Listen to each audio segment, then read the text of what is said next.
Queridos irmãos e irmãs,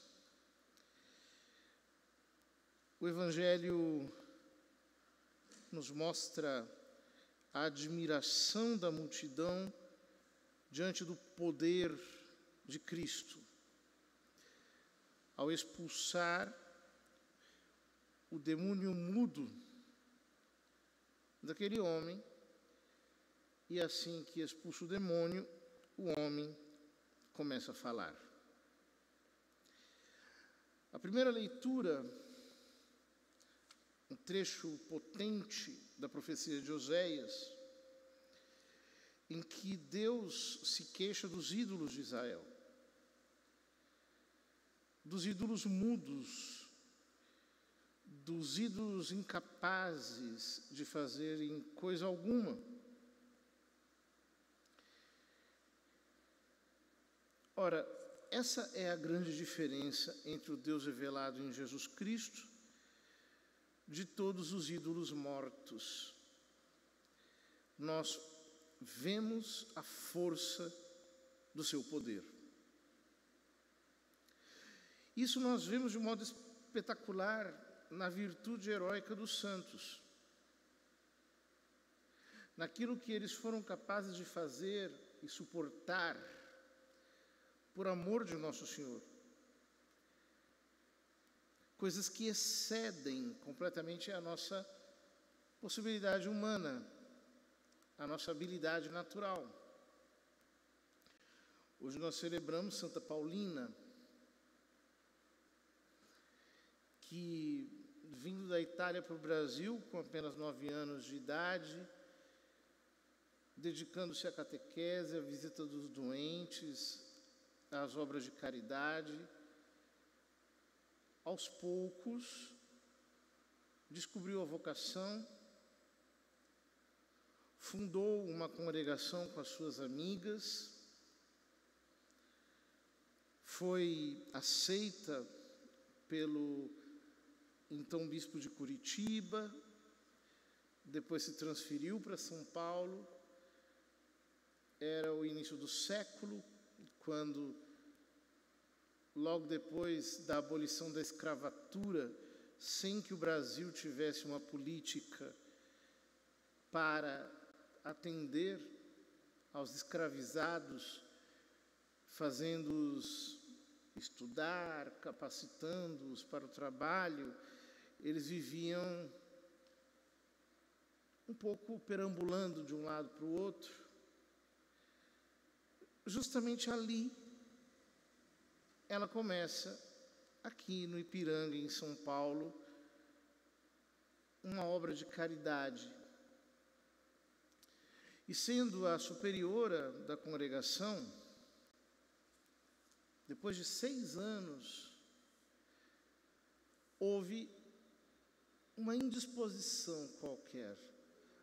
Algumas pessoas começaram a falar mal de Madre Paulina, algumas irmãs se voltaram um pouco críticas contra ela, e aquele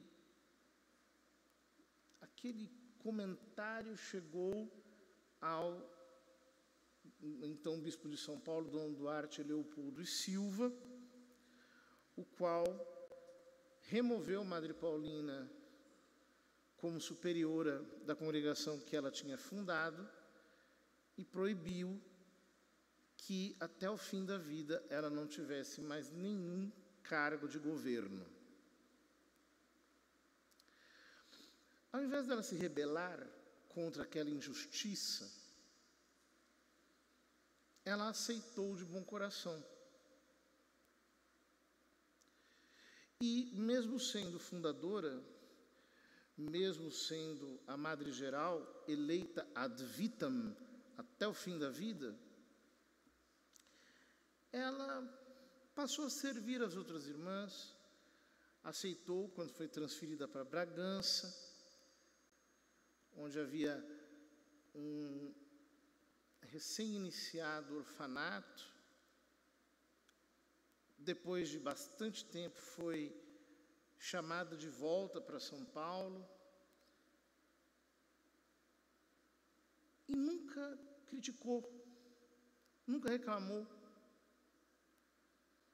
Tratou tudo aquilo com a máxima naturalidade, como se fosse algo qualquer, colocando-se sempre como a última, sempre como a serva de todos. Ela teve uma diabetes muito forte e com a diabetes começaram as amputações. A primeira amputação foi do braço. Eu conheci um sacerdote que, quando ele era muito moço, já é falecido, ele conheceu Madre Paulina, mas não sabia quem ela era. Ele ia fazer compras de mantimentos, assim, leite, pão, no convento. E sempre ela o atendia muito amorosamente, sem o braço, com toda tranquilidade, resignada, alegre. E a série de amputações terminou com a sua morte. As suas últimas palavras foram: seja feita a vontade de Deus. Essa era a jaculatória que ela dizia quase continuamente: seja feita a vontade de Deus. E sempre a cruz pesando sobre ela, e ao invés de se revoltar, ao invés de se rebelar, ao invés de reclamar, ela se alegrava e levava com muita serenidade o sofrimento tão duro, a provação tão terrível que a acompanhou até o fim da sua vida. Somente a graça de Deus pode fazer isso com uma pessoa. Por muito menos a gente que está nos consultórios psiquiátricos, traumatizada até a morte, sem conseguir se recuperar, tendo crises de ansiedade, assim, incontroláveis, pânico. E não. Aceitou aquilo de bom coração. O ser humano não é capaz de fazer isso. A virtude heróica dos santos revela o Deus que age através deles. Vamos pedir ao Nosso Senhor que nos conceda esse dom de uma paciência que nós não podemos ter pelos nossos esforços. Só pode ser dádiva divina dada através da oração,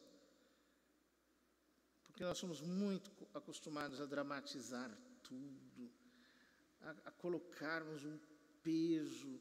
Às vezes nós arranjamos peso, a situação é pesada, mas nós dramatizamos tanto que aquilo se torna pior ainda, causa mais ferida.